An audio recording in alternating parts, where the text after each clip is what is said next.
After hearing my girlfriend talk about infidelity, I left without saying anything. She is looking for me, but I blocked her everywhere.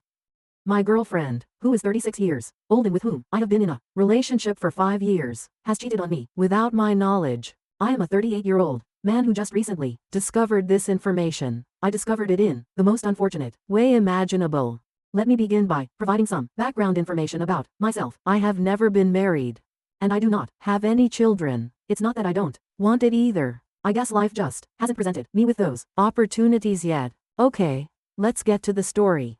The man and I were going to take a weekend trip to one of my friends' cabins on the lake, so I left work on Friday after work to go on the trip. There is nothing overly insane about it. Fishing, drinking games, and just plain old fun. The majority of the time, we take excursions approximately once every 3 months in order to offer our significant others a break from this and to allow ourselves some time to ourselves. In a typical scenario, I remain for the entirety of the weekend and then depart from there in order to report to work on Monday morning. My laptop, on the other hand, was left in the office room during the weekend, and I failed to remember to retrieve it. I started making my way home at approximately 4 o'clock in the afternoon, with the expectation that I would arrive there by 6. Since I was under the impression that Rachel, we'll refer to her as Rachel, wouldn't have eaten by that point, I placed a phone order at our go-to Italian restaurant, waited for it to be delivered, and then went back to the house. As soon as I went in, everything appeared to be in order. Rachel was laughing in the kitchen, and I could hear her laughing, so I decided to simply walk in and surprise her on the spot. I was getting closer, and as I did, I began to overhear the conversation that she was having on the phone. In a moment, my world was completely turned upside down. I had the impression that she was speaking to her sister or possibly one of her friends, but the conversation was rather straightforward and proceeded as follows. It was an incredible evening last night. What a thoughtful and considerate lover he was. Take a break. I'm telling you, I've never had anything like it. Take a break. After meeting on Tinder, he took me out for dinner the other night. We were so close to making it to the sofa that we barely made it by the time we made it through the door. Take a break. Oh God, big like twice as big as a insert my name. Take a break. I'll definitely be taking him for a test drive again.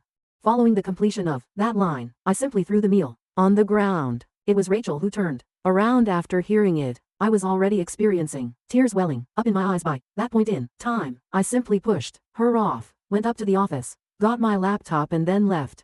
She hung up the phone and attempted to get in touch with me, but I was no longer available. I have not returned a single call from Rachel for the past 4 days, despite the fact that she has been texting and calling me in an extremely frantic manner. Because I am sleeping at a motel located a couple of towns away, it is quite unlikely that she will be able to locate me. Rachel has been frantically attempting to find me, and that has caused my friends and my mother to phone me. However, I have reassured everyone that I am well and that there is no reason for them to be concerned about me. The idiotic phone call that I received has completely destroyed I was under the impression that this lovely young lady was the one with whom I would spend the rest of my life. I am an only child, but my mother is always reminding me that she would want to have grandchildren. Due to the fact that this year would be our 6th wedding anniversary, I had intended to make my proposal on July 4th of this year. I already have the ring, and my friend and his wife are already aware of the idea because they were the ones who organized and hosted the 4th of July cookouts. I would like to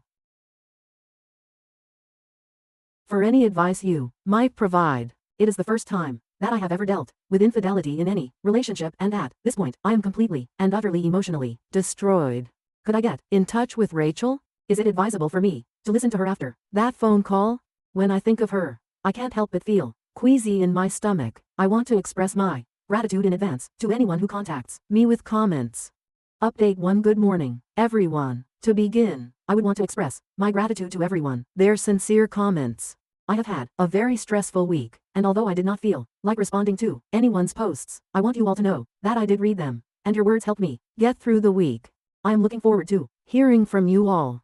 This has been a terrible experience for me, and the fact that each and every one of you reached out to me through chat or left a comment has made my day a little bit brighter. With that being said, the most current update is presented below. In the evening of Friday, after my friends had arrived at the hotel, I shared with them what I had listened to on the phone call. They were, to put it mildly, all 3 of them in a state of shock. They inquired as to whether or not I had observed any indications of this, and to tell you the truth, I had not. The answer I gave them was that I had no idea what I was going to do. I let my one friend know that the proposal was not going to go through, and he perfectly understood the situation, given the existing circumstances. It was one of the things that I instructed my friends to do before they left their homes, and that was to turn off tracking in the event that their significant partners were checking on them and returning to Rachel. While I'm aware that Rachel has a close relationship with one of the wives, I did not want to take any chances at this point in time. That evening, we spent the evening at the hotel bar, and I took a lot of shots. Shot after shot, shot after shot. I was quite exhausted. It was no nice sight.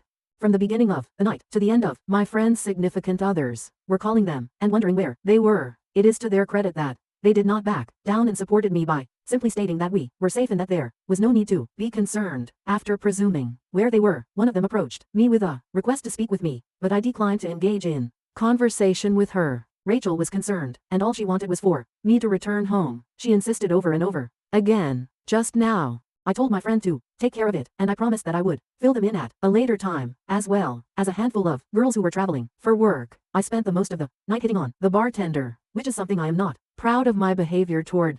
I thanked each of them for spending time with me the following day, and then they left to go back to their own homes, because he gets to work after Rachel and I would have already left for the day. I asked one of my friends to have a look at the house that we were renting this week. He was on his way to work, and she and I would have already left for the day. The previous 2 days, Monday and Tuesday, were off, but she returned to work on Wednesday. I hurried to the house as soon as he disclosed this information to me, and I immediately began packing as many of my belongings as I could. Dishes were piled up in the sink, clothes were strewn about the house, and the garbage can was stuffed with food that had been ordered and taken out. Getting all of my belongings out of the house took me approximately 3.5 hours. Just as a parting gesture, I cleaned up for Rachel before I left.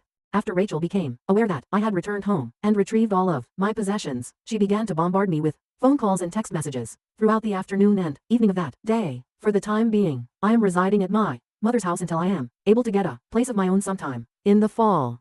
After speaking with the landlord, I learned that he will not be able to remove me from the lease unless Rachel's signature is provided. This means that I will be responsible for paying my share until October. Until then, my mother has indicated that I am welcome to stay with her. After that, I will make an effort to locate a new residence. As far as I'm aware, a 38-year-old man moving back home with his mother is an incredible experience that life has handed me. Thursday was the day that I finally got in touch with Rachel, and I informed her that we could get together at a neighborhood bar and grill downtown. On Friday evening, I assured her that one of my close friends would be present to keep an eye on everything and make sure that everything was in order. She moaned for a few minutes, stating that she wanted me to come home and talk to her so that we could move on from this situation. However, I told her that if she wanted to see me, this was going to be the way that it was going to end up. In the end, she gave her consent. By the time my friend and I arrived at the location on Friday evening, Rachel had already arrived for almost 1 hour. To calm myself down, I had already consumed some food and had also taken a couple of shots of syrup. As we sat down, she expressed an interest in engaging in idle chatter, inquiring about me and blah blah blah. I removed that piece of junk. I indicated to her that I had a list of inquiries. Almost instantly, her eyes began to flood up. My question to her was, "How long has this been going on?" This is the first and only time she pledged to herself. I told her to stop talking like that.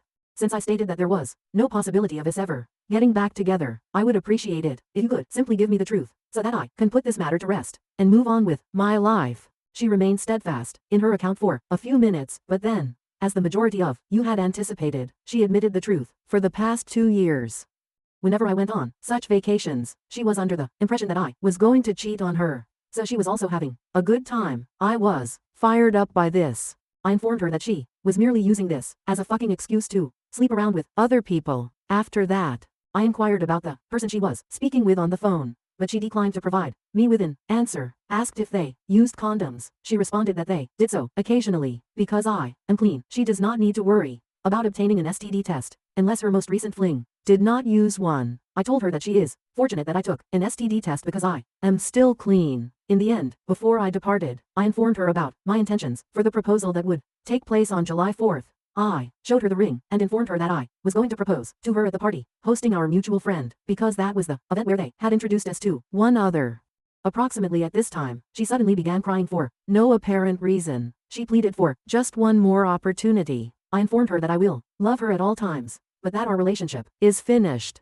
Even though she has been messaging me throughout the day, I am going to block her from this platform very soon. At this very moment, I am only sitting here, consuming some buffalo wild wings and sipping beer while watching the fights. I have my doubts, but I'm hoping that Poirier comes out on top. It's a train wreck that is my life. In any case, I want to thank you all for listening. It is highly unlikely that I will ever have another conversation with that expletive, thus I am not sure if I will update again. Comments. C. Falcon, 663. I knew she'd say it was just once. They usually do this. Dummies. Also, the statement, every time I went on those excursions for the past 2 years, she assumed I was going to cheat on her, so she was having fun too. Blame shifting is a common cheater technique. It is your fault, op. I do not think so. I am sorry your landlord did not allow you out of your lease, but at least you have your mother. It isn't ideal, but it is only temporary. It was entirely her loss. Unfortunately, she was going to marry someone a nice man had chosen and desired her, and she had thrown it all away for pleasure. It's time to focus on yourself and your healing. Take it easy on the drinks. Be careful. You are going to be fine. Fly Gusk. Op, I'm pleased you're clean, but it's unfortunate that she was such a poss, and used that as an excuse to believe you were going to cheat on her during those travels. It's also unfortunate that she didn't want to identify who she was speaking with, but I'm guessing it was someone in your tight circle of friends. Probably one of your mate's spouses. She probably didn't want to be identified because it could get her in trouble. You may wish to warn your friends about these possibilities. Now, in terms of her reaction and actions at the meal, she exhibited no remorse, and even attempted to trickle the truth to you. If she was truly sorry for what she had done, she would have broken down before the ring reveal. She only seemed to realize her mistake when you showed her the ring and discussed the proposal. It's time to leave the alcohol behind and begin your healing path. I hope everything goes well, and if you find out who was on the other end of that call, please keep us updated.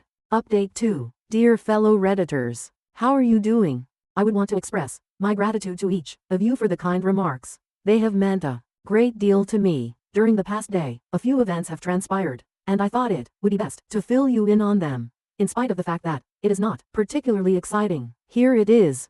I am free and clear, and there is no need for me to worry about any confrontation with Rachel because she is no longer invited to the cookout that will be held on the 4th of July occasion. While I was at the bar, one of the spouses was attempting to strike up a conversation with me. As you may recall from my previous story, in the 4th of July barbecue, she is the wife who is in charge of hosting. It would appear that Rachel had explained to her that she had only cheated on her partner once, and that it was a grave error on her part. This is the reason why she was attempting to convince me to share my thoughts with her. On Tuesday, I had a conversation with her, and during that conversation, I told her the complete truth. Almost immediately, she called Rachel, who informed me my account of the events was accurate and was furious. As she began to rage at her, she informed her that it would be better if she did not show up to the event that was going to take place on the 4th of July because I was going to be there. And to tell you the truth, what she did to me was horrible and revolting. After that, she requested me to pardon her and stated that she was unaware of the situation. My explanation was that it was not her fault, and that she had no grounds for requesting forgiveness for what she had done. A person who was important to both of us was the one who deceived us. When it comes to the question of who was on the phone with her, I can only speculate that it was her sister. The two wives, who were friends with her, have maintained their steadfastness and insisted that they were unaware that Rachel was engaging in this behavior. It would appear that, on Saturday evenings, when we were away, they would have a girls' night in my place until approximately 11 o'clock at night, during which time they would drink wine and speak about things that are typical of girls. A confirmation of this was provided by the individual who is not even close friends with her but participated in these activities.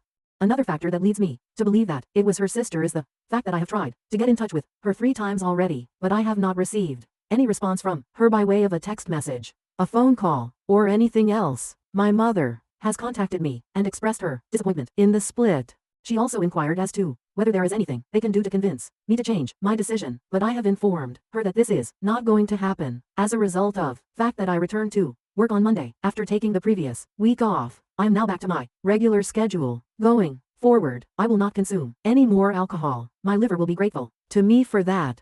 This community has been of great assistance to me, and I would like to express my gratitude to each and every one of you for everything that you have done.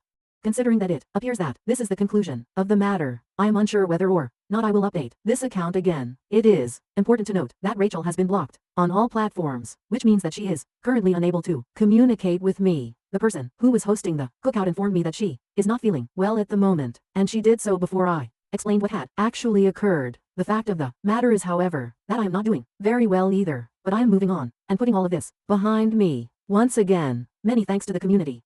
You guys are incredible.